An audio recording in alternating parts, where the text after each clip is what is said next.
तपाईँ पनि साउदी अरेबियामा हुनुहुन्छ, यदि हुनुहुन्छ भने हामीले चाहिँ टेबी तोमाराबाट कसरी फोन लिने त्यो पनि किस्ताबन्दीमा, जस्तो चाहिँ हामीलाई 4,000 को फोन लिनु पर्यो भने महिनैपछि 1,000 दिएर कसरी लिने, यो सिस्टम कसरी लिने भनेर म तपाईँहरूलाई आज पुरा यो भिडियोमा बताउने छु र मैले कुनै सामानहरू मगाएर पनि तपाईँहरूलाई देखाउने छु र यसमा चाहिँ तपाईँहरूको लागि पर्सनल ब्याङ्क अकाउन्ट हुन जरुरी छ। नम्बर 1 तपाईँसँग पर्सनल अकाउन्ट नम्बर साउदीको हुनुपर्ने छ, कम्पनीले खोलेको खाताले चल्दैन।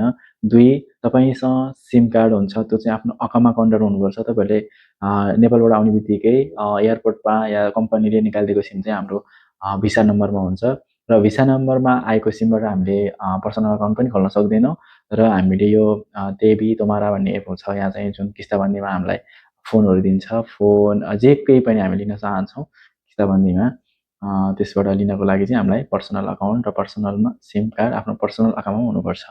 पर्सनल आइडीमा सिम कार्ड अकाउन्ट हुनुपर्छ, ब्याङ्क अकाउन्ट। र त्यसपछि अकाउन्ट सजिलै इजिली खुल्छ। नुन पनि तपाईँहरूले नम्बर हानेर भेरिफाई गरेर इजिली खोल्न सक्नुहुन्छ र तमारा पनि अकाउन्ट नम्बर र नम्बर हानेर इजिली खुल्छ, केही गर्नु पर्दैन, कुनै त्यसमा यताउता धेरै गाह्रो समस्या छैन र म तपाईँलाई त्यो पनि बताउने छु कसरी खोल्ने भनेर। र आज म जसको छ तमारा टेबीको जसको छ र अनलाइन नुनबाट कसरी मगाउने भनेर म तपाईँलाई देखाउने छु र हामीले पसलबाट पनि तमारा टेबी मार्फत हामीले किस्ताबन्दीमा जे केही पनि लिन सक्छौँ, जहाँ चाहिँ त्यो सिस्टम लागू गरिएको छ जुन पसलहरूमा, त्यहाँबाट अरू सामान पनि लिन पाइन्छ। र अब ढिला नगरिकन भिडियोको स्क्रिन मोबाइलको स्क्रिनतर्फ लाग्यौँ र भिडियो स्किप नगरी हेर्नु होला। जसलाई किस्ताबन्दीमा फोन या मोबाइल, ल्यापटप जे केही पनि चाहिएको छ स्किप नगरी हेर्नु होला। र कसैलाई पर्सनल अकाउन्ट कसरी खोल्ने, मैले घरै बसेर रुममै बसेर पर्सनल अकाउन्ट खोलेको, ब्याङ्कमै नगइकन मैले एटिएम पनि प्रिन्ट गरेको। ब्याङ्कमा म एकचोटि पनि गएको छैन, मात्र तपाईँहरूले अफसर पनि भेरिफाई गरेको हुनुपर्नेछ, यो पनि याद रहोस्। र अब लाग्नेछौँ मोबाइलको स्क्रिनबाट। मोबाइलको स्क्रिनमा आइसकेपछि तपाईँहरूले यहाँ देख्न सक्नुहुन्छ तेबी। म चाहिँ मेरो यो तेबी अकाउन्ट देखाउन चाहन्छु। यहाँनिर चाहिँ भेरिफिकेसन माग्छ र भेरिफिकेसन भइसकेको छ र पेमेन्टमा तपाईँहरूले देख्न सक्नुहुनेछ 34 रियाल 14 पैसा एउटा छ मार्चको र अर्को छ 23 मार्चको, यो 6 मार्चको भयो 34 र अर्को देख्न सक्नुहुन्छ 88.67। यो चाहिँ मैले दुईवटा सामानहरू मगाएको थिएँ र त्यसै गरी अब हामी नुनमा जानेछौँ। अरू सामान तपाईँहरूलाई के चाहिन्छ, जस्तो फोनहरू लिनु पऱ्यो भने कसरी मगाउने, नुन ओपन गर्नु होला।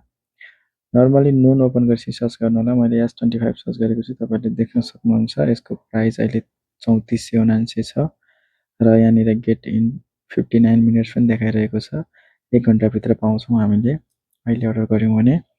र यहाँनिर देख्न सक्नुहुनेछ तपाईँहरूले 3900 यसको रियल प्राइस, तर 3479 पनि हामीले रुमहरूसम्म पाउन सक्छौँ। अहिले चाहियो भने चाहिँ 59 मिनटमा चाहिँ 3900 धेरै छ पैसा। मेरो क्यामेरा खुलेको छ, यो बन्द गर्छु। अनि तपाईँहरूले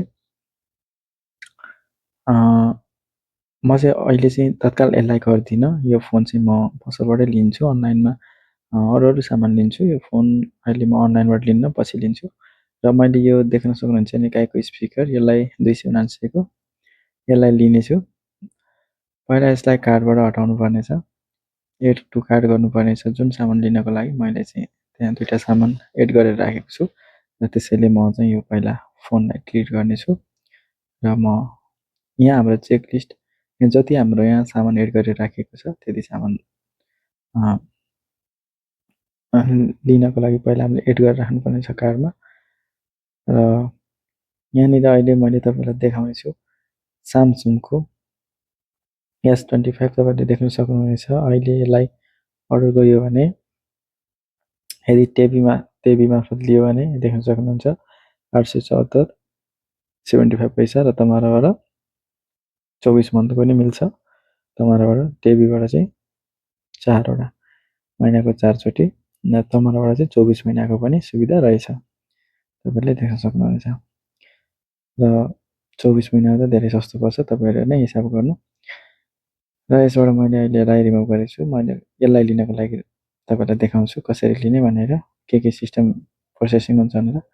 र यसको लागि मैले एड कार्ड गरेको छु। यसलाई यहाँ लागेर हामी रिभ्यू हेर्नेछौँ कस्तो छ। रिभ्यू यहाँ पढ्न सक्नेछौँ, तल तपाईँले देख्नुहुन्छ फोटो रिभ्यू भनेर के कस्तो छ भनेर। र फटाफट ढिला नगरिकन म तपाईँहरूलाई यसलाई अर्डर गरेर देखाउने छु। जस्ट चेकआउट हाने र अब यहाँनिर तपाईँले देख्न सक्नुहुनेछ केबाट के मार्फत लिने, कार्ड मार्फत, क्यास मार्फत, क्यास अन डेलिभरी, टेबी, तमारा। म चाहिँ टेबी अकाउन्ट छ त्यही भएर टेबीबाट लिन चाहन्छु र बस मैले टेबीमा क्लिक गर्नेछु। तपाईँहरूले देख्न सक्नुहुन्छ डेबिट कार्ड यहाँबाट पुरै पेमेन्ट गरेर पनि लिन सक्नुहुन्छ, टेबी मार्फत पनि लिन सक्नुहुन्छ, तमाराबाट नि, क्यास अन डेलिभरीबाट नि। र यहाँनिर देखाइरहेको छ मैले टेबीमा क्लिक गरेको छु। 13 रुपियाँ चार्ज फ्री देखाएको छ। यहाँ जस्ट स्लाइड गर्ने, स्लाइड टु अर्डर भयो र अर्डर गरिसकेपछि यहाँनिर थोरै प्रोसेसिङ लिन्छ हामीलाई भेरिफिकेसनको र यहाँनिर मेरो नम्बरमा कोड आइसकेको छ र यो कोड चाहिँ मैले यहाँ हाल्नुपर्ने छ। यो कोड चाहिँ टेबी मार्फत आउनेछ र टेबी मार्फत कोड आइसकेको छ र कोड हाल्नेछु।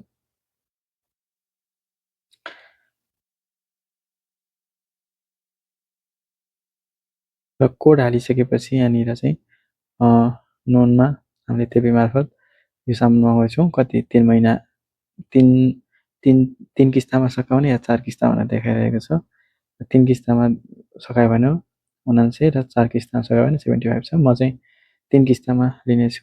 300 रुपियाँको सामान छ र 100 महिनामा हुन्छ। त्यो कारणले गर्दा म 3को लिनेछु। तपाईँहरूले देख्न सक्नुहुन्छ र मैले 3लाई सिलेक्ट गरेको छु र यसलाई जस्ट कन्टिन्यू गर्नेछु। कन्टिन्यू गरिसकेपछि यहाँनिरबाट कल आउनेछ हामीलाई। हाम्रो चाहिँ टेबी मार्फत कल आउनेछ ब्याङ्कको थ्रु। हामीले केही अर्डर गरेको छौँ भने कल आइसकेको पनि छ र यो कल म रिसिभ गर्नेछु र यहाँबाट यो आवाज यहाँ रेकर्ड भएन र म यो यहाँ भनिरहेको छ इङ्ग्लिसमा। तपाईँले नोन मार्फत टेबी मार्फत सामान मगाउनु भएको छ, यसलाई कन्फर्म गर्नलाई 1 थिच्नु होला, क्यान्सल गर्नलाई 5 भनिरहेको थियो। मैले 1 थिचेँ र त्यसलाई एक्सेप्ट भएको छ र तपाईँहरूले देख्न सक्नुहुनेछ यहाँनिर कार्ड देखाइरहेको छ। मैले एड अलरेडी कार्ड गरेको छु टेबीमा अलरेडी र न्यू कार्ड एड गर्न नि मिल्नेछ। अरू जति कार्डहरू चाहो छ र तपाईँहरूलाई आफ्नो कार्ड एड गरेर राख्नु होला टेबीमा र मैले त्यहाँ आफ्नो कार्ड सेलेक्सन गरेर पे नाउ गरेको छु। पे नाउ गरिसकेपछि फेरि ब्याङ्कको थ्रुबाट एउटा कोड आउनेछ। त्यसपछि हामीले त्यो कोडलाई इन्टर गरिसकेपछि हाम्रो अर्डर हुनेछ र यहाँनिर चाहिँ मेरो कोड लिएन किनभने पहिला मैले गर्दाखेरि लिएको थियो, अहिले लिएन किनभने अलरेडी कनेक्ट भइसकेको भएर होला सायद त्यो ब्याङ्कको थ्रु। यदि नयाँ कार्ड हाल्यो भने चाहिँ कोड आउँछ होला र यहाँ डेलिभरी एड्रेसहरू पनि तपाईँले राम्रोसँग चेक गर्नु होला। कुन ठाउँमा फेब्रुअरी 8सम्म मैले यो सामान पाउनेछु र यसरी चाहिँ हामीले साउदीमा रहेका हामी नेपाली दाजुभाइहरूले अर्डर गर्न सक्नेछौँ। र यो भिडियो कस्तो लाग्यो साथीहरू लाइक गर्न, कमेन्ट गर्न नभुल्नु होला। कहाँबाट हेर्दै हुनुहुन्छ सब्सक्राइब पनि गर्न नभुल्नु होला।